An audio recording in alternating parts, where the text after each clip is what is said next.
beloved Boss Mike Cervera.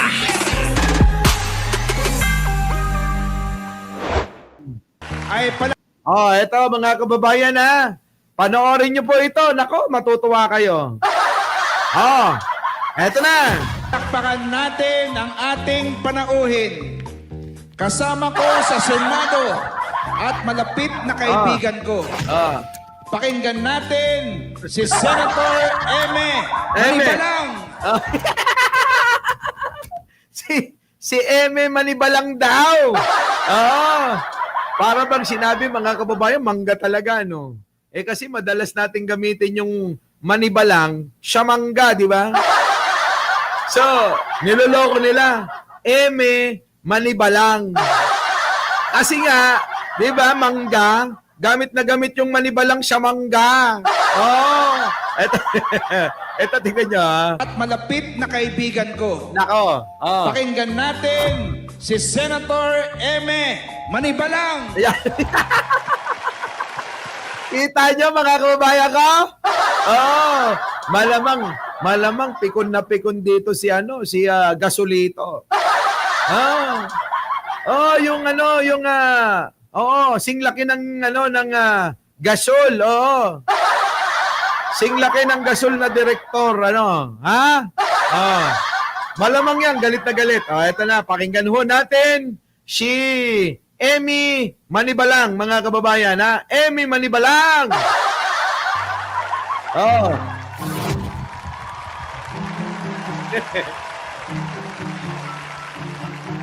Magandang gabi po sa inyong lahat. Nagpunta po ako ngayon dito nang nanginginig.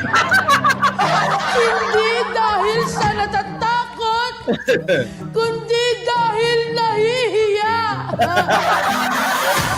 Gusto ko pong ibunyag sa inyong lahat ang sekreto tungkol sa aking kapatid. Bata pa lang po kami ni John.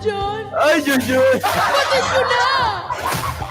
At alam ko na rin, at alam na rin ang buong pamilya na si John ay may masamang bisya. Ay, ano yan? Ano yung bisyo? Nung bata pa lang kami.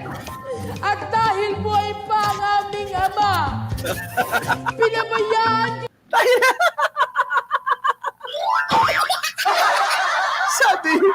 Sabi dahil po, iba daw ang aming mga ama. Sabi, Jewel, thank you. Oh, thank you, ha. Oh. Eto na, narinig niyo yun? Iba daw yung kanilang ama. Oo, sige na. Oh, sige nga, iba yung ama nila eh. Oh. pinabayaan ko siya. At akala ko, hindi. bayaan ko siya. Nung bata pa lang kami. At dahil po ay pang aming ama, pinabayaan ko siya.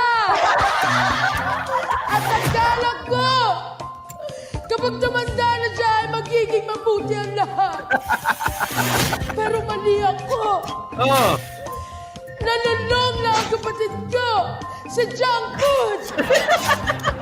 Mula umaga hanggang gabi. Wala na siyang ibang kinain kundi chichirya. Kita nyo? Pati yung chichirya, no? Pinatatamaan si Sarah. Eto, mga kababayan, sapul na sapul yung dalawa. Chichirya eh. Sino ba mahilig sa chichirya? Eh di si Sarah.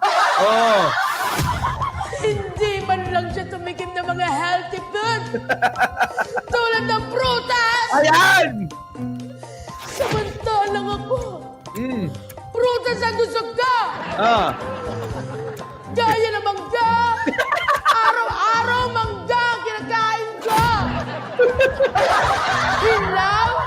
Hinog, pareho lang yan. Ayo! Di ba? Kita nyo mga kababayan ko? Sapul na sapul, mga kababayan, si rito. Hilaw na mangga?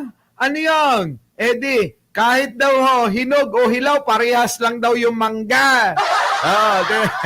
Sige nga, ulit. Gaya ng mangga. Araw-araw mangga ang kinakain ko. Hilaw, hinog, pareho lang yan. Pareho lang yan sa akin. Kaya kita nyo naman, mas mukha akong healthy kesa sa kanya. Puta talaga, no?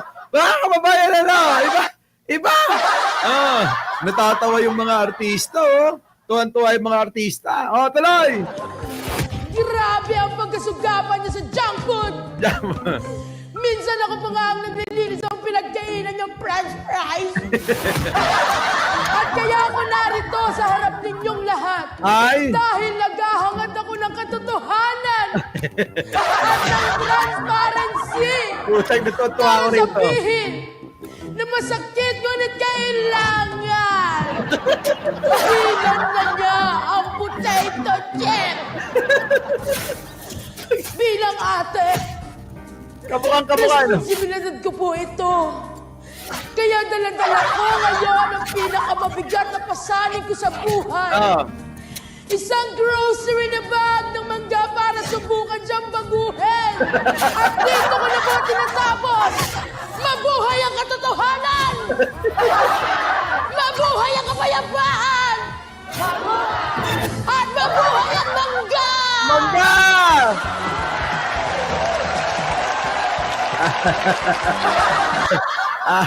Ayos, no, mga kababayan, yung pang-i-spop nila, no? Grabe, mga kababayan ko. Grabe ito. Biruin nyo, mabuhay. Mabuhay ang mukhang mangga. Hindi? Oo, yan ang sinasabi ko eh. Biruin ninyo, pati si Sarah dyan nadali. Mga kababayan ko. Eto na. Eto na mga kababayan ko. Matindi ito. Siyandamukal, mga kababayan, na flood control project, yung ghost project na flood control, abay na-discover po ng PBBM admin. Ayan na. 200 sa 10,000 flood control. Kita nyo ito mga kababayan ko, pakinggan nyo maigi ito. Grabe yung sugapa nila. Sugapa, sobra. Biruin ninyo yung proyekto. Hindi na ho nila ginagawa kung hindi dinadaya na lang ho nila. Dinadaya po, dinadaya. Ito na mga kababayan. Pakinggan nyo. Mahigit 200 sa 10,000 flood control projects na ininspeksyon ng AFP at PNP ang nadiskubring pawang mga ghost project. Ayon sa AFP, nakitang hindi talaga nasimulan ng mga proyekto mula 2016 hanggang sa kasalukuyan. Patuloy naman ang pag-inspeksyon nila sa iba pang flood control projects. Sa kabuuan, nasa 30,000 proyekto ang ibinigay sa kanila ng ICI para inspeksyonin. Kita nyo mga kababayan ko, kulang-kulang 300 proyekto po ang napunta po sa wala. Ghost project. Ultimo, isang pako, hindi po nakarating, mga kababayan. Ganyan po katalamak. Ang alin po, mga kababayan? Ganyan po katalamak ang kawalangyaan ng mga magnanakaw manang-mana kay Sara. Nakuha nyo?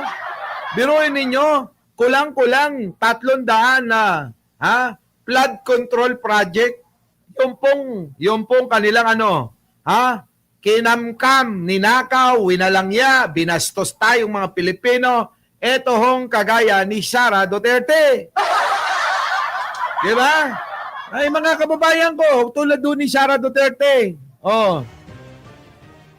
Rest assured na we will be giving the complete report to ICI for them to facilitate and fast-track their investigation. These are the efforts. Ito yung participation ng Armed Forces of the Philippines na binigyan tayo ng tasking kasi sa sobrang dami ng mga projects implemented, hindi kakayanin ng DPWH or even a mere inspection that if these projects are existing enough. Now, if there are particular projects that was inspected, I think all of these were submitted and further evaluation again by the DPWH. Kita nyo? Pati ho kapulisan, pati ho mga alagad ng batas ay nakikipagtulungan na po para po itong mga nawawala o mga ghost project sa flood control ng nakarang administrasyon at netong mga kawalangyaan, netong mga nagtuloy-tuloy noong nakarang administrasyon, nako!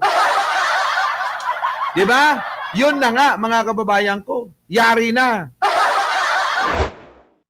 Our beloved Boss Mike! Boss Mike!